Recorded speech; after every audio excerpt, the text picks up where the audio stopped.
Yet another last-ditch effort to tackle the nation's healthcare system stalled within hours of its release by a bipartisan pair of senators Tuesday, with President Trump sending mixed signals and Republicans either declining to endorse the proposal or outright opposing it.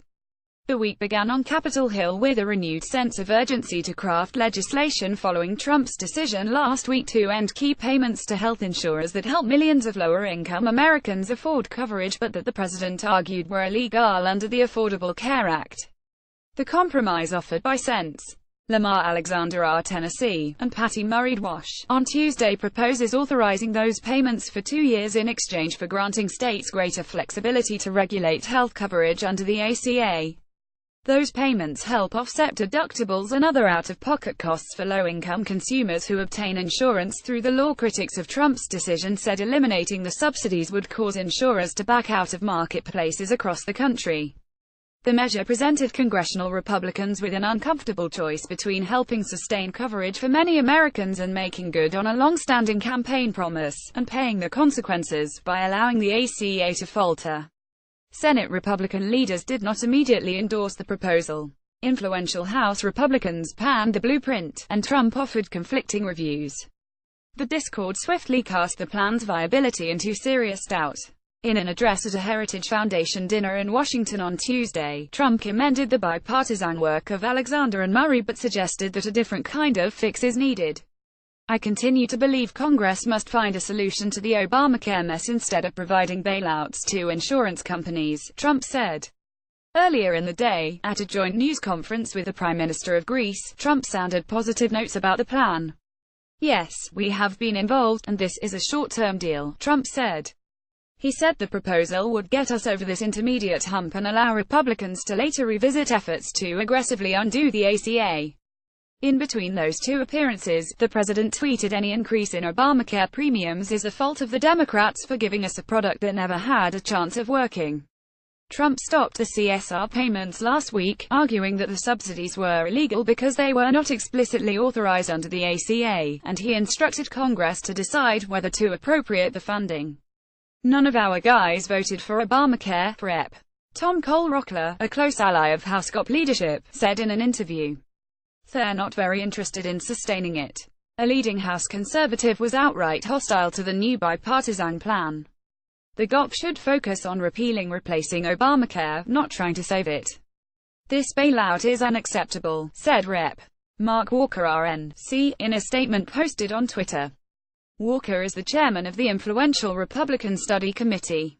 Senate Republican leaders were less than enthusiastic. "We haven't had a chance to think about the way forward yet," said Senate Majority Leader Mitch McConnell RKY, at his weekly news conference, minutes after Alexander announced the deal about 20 feet away, outside a Republican policy luncheon.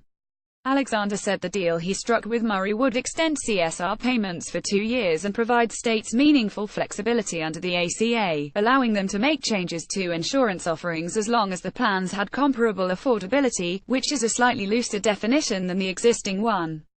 In an interview, Senate Minority Leader Charles E. Schumer DNY said both parties had made concessions to produce a deal that would stabilize the Affordable Care Act and undo a good amount of the sabotage that we've seen in recent days. Each side had to give some, but that's what this is all about, Schumer added. The framework would also allow insurers to offer catastrophic insurance plans to consumers aged 30 and older on ACA exchanges, while maintaining a single risk pool.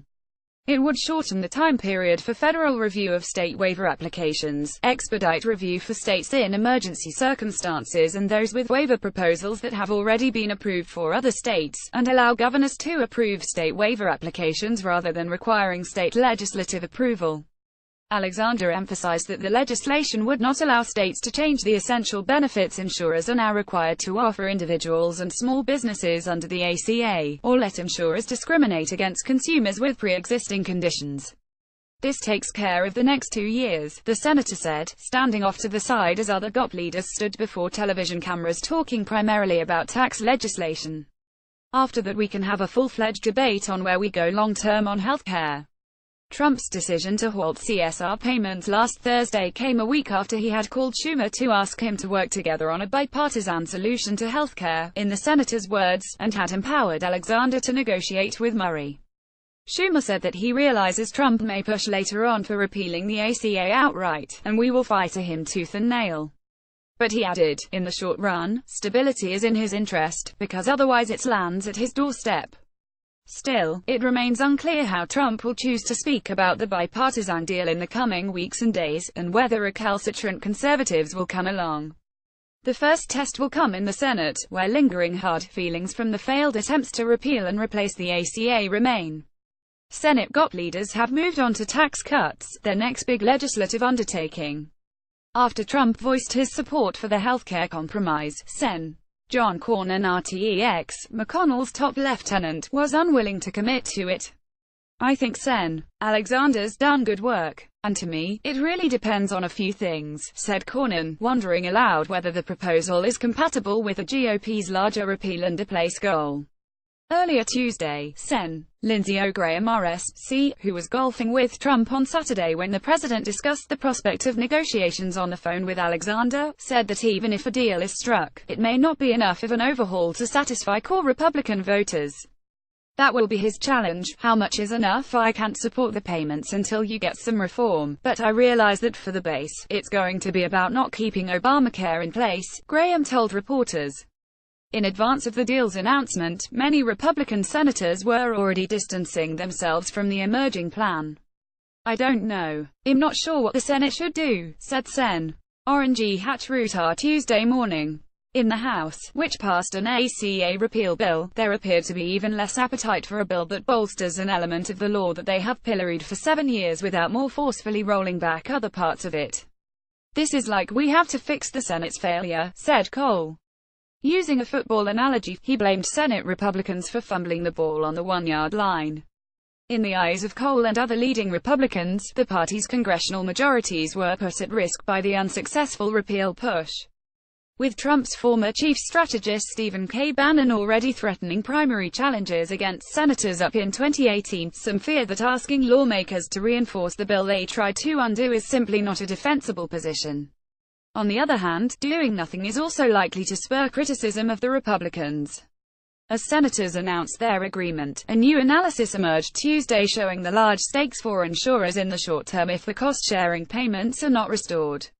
By the end of 2017, health plans will lose more than $1 billion nationwide, according to the analysis by Avalere Health, a Washington-based consulting firm.